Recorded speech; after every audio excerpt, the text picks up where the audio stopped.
Mark and Diane Kensington, separated within months, their property empire crumbling under investigation.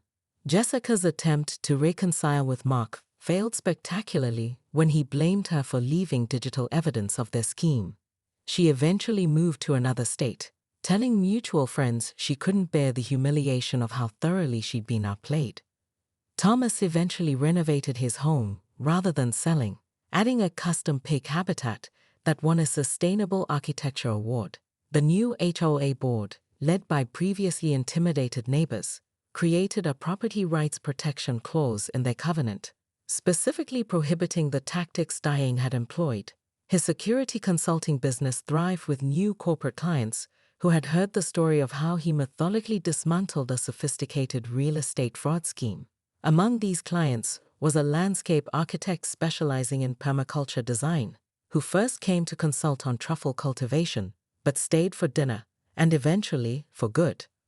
The corner lot with 3 happy pigs became known throughout the county as the place where justice had quite literally rooted out corruption, one muddy truffle at a time. The Garden Club brunch had been advertised throughout the neighborhood, Diane's seasonal showcase featuring her award-winning landscape design and Mediterranean water feature.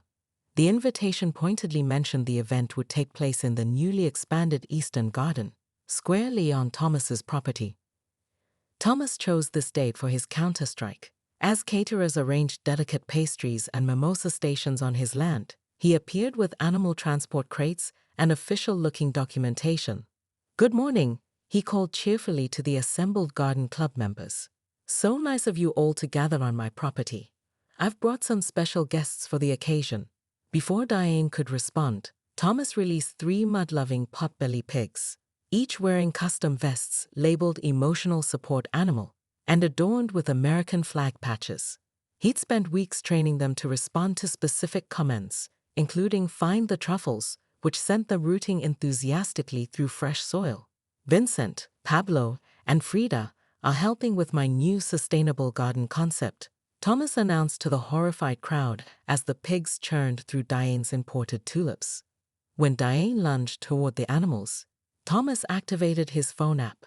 Custom sprinklers erupted along the original property line, creating a perfect wall of water between the rampaging pigs and the screeching HOA president. Garden Club members in summer linens and expensive blowouts scattered as the water pressure somehow increased dramatically. Curious thing about water rights and easements, Thomas called over the chaos. "My property survey shows I'm entitled to reasonable water usage on my land, which according to county records, extends exactly to this sprinkler line." As Diane screamed for someone to call the police, Thomas's property attorney appeared with a sheriff's deputy and county zoning officials, all prearranged to witness the trespassing complaint Thomas had scheduled weeks earlier. The coup de grace came when Thomas distributed waterproof folders containing copies of the original property survey, HOA violations committed by Diane, and, in Diane's folder only, a USB drive containing Jessica and Mark's explicit messages planning the real estate scheme.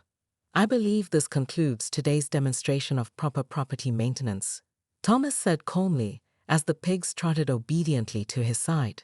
"The county assessor can verify my boundary markers and my animals, and I will be enjoying our legally protected emotional support activities on our own land from now on." The aftermath was more satisfying than Thomas could have imagined.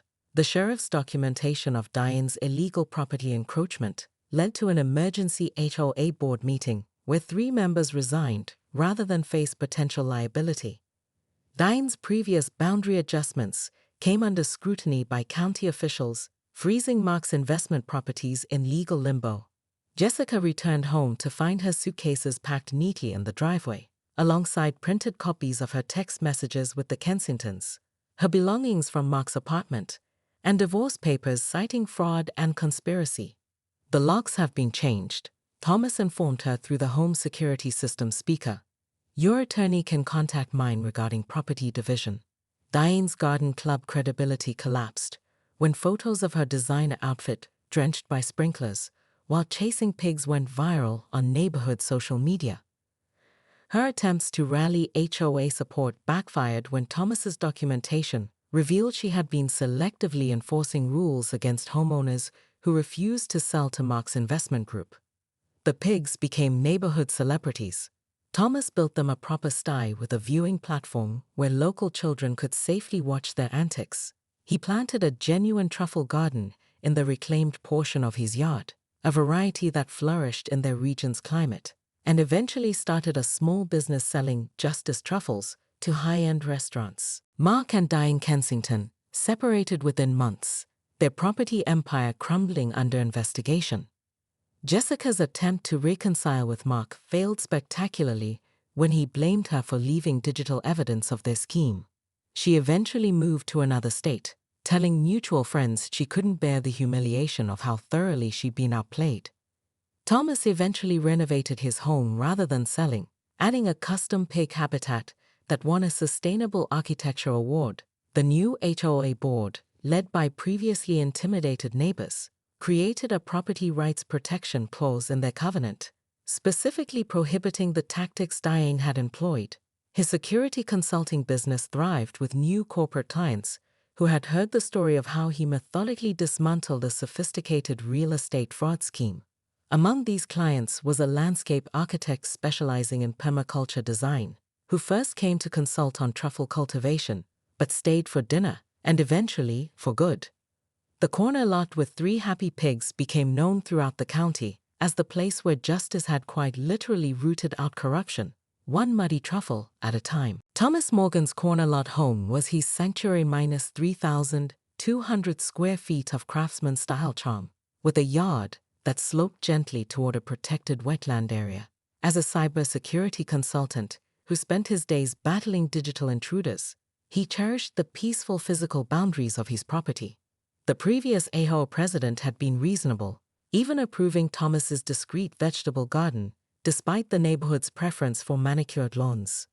Everything changed when Diane Kensington arrived in a gleaming black Range Rover, designer sunglasses perched atop her meticulously highlighted hair. Within weeks, she charmed half the neighborhood and intimidated the other half. At her first HOA meeting, she questioned everything from the community's lackluster curb appeal to its embarrassingly outdated holiday decoration policies. Thomas was away when Diane made her first move, a 2 a.m. operation involving a landscaping crew that repositioned the decorative boulders marking his property line and excavated 8 feet into his yard. His wife Jessica texted him photos, seemingly outraged, but strangely unwilling to confront Diane directly. "Don't worry," she assured him over their video call. "I've documented everything." What she didn't show him was what happened after she ended their call, how she walked next door with a bottle of expensive Cabernet, laughing with Diane and her husband Mark on. Thomas returned home to find not just his property altered, but his marriage feelings subtly relocated as well. Jessica spoke enthusiastically about Diane's connections to exclusive social circles and Mark's investment expertise. When Thomas raised concerns about the garden encroachment, she dismissed it as ultimately improving our property value. A security expert by trade, Thomas noticed the signs. Jessica's phone always face down, her new password on their shared laptop, mysterious afternoon appointments. While she claimed to be at spin class with Diane, Thomas's home security system sent him an alert. Mark Kensington had entered their side door using Jessica's code. That evening, Thomas deployed his professional skills at home. A discreet recovery of deleted browser history revealed property records searches for homes in exclusive neighborhoods. More damning was the shared cloud photo stream he discovered. Intimate images of Jessica and Mark in various locations, including Thomas's own garage workshop while he was traveling.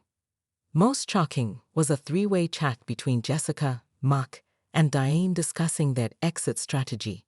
Diane had orchestrated the garden takeover as the first step in a campaign to make Thomas sell. "He'll never fight the HOA," Diane had written. "They never do once I get involved." Thomas sat in his darkened home office, scrolling through their detailed plans, including which of his belongings would be sold off and which properties they were considering for after the divorce. With cold precision, he began copying evidence and formulating a counter-strategy that would require patience, legal expertise, and a very special delivery from a local farm. Rather than confronting Jessica immediately, Thomas became the model husband, agreeable, slightly distracted by work, and conveniently scheduling overnight business trips that he never actually took. From a hotel just 20 minutes away, he coordinated with 3 separate attorneys, one specializing in property disputes, one in divorce, and one in HOA regulations. What they've done is multi-layered harassment, his property attorney explained. The HOA has no authority to reassign property boundaries, regardless of what beautification claims they make. Meanwhile, Thomas cultivated relationships with other homeowners who'd been steamrolled by Diane's HOA regime.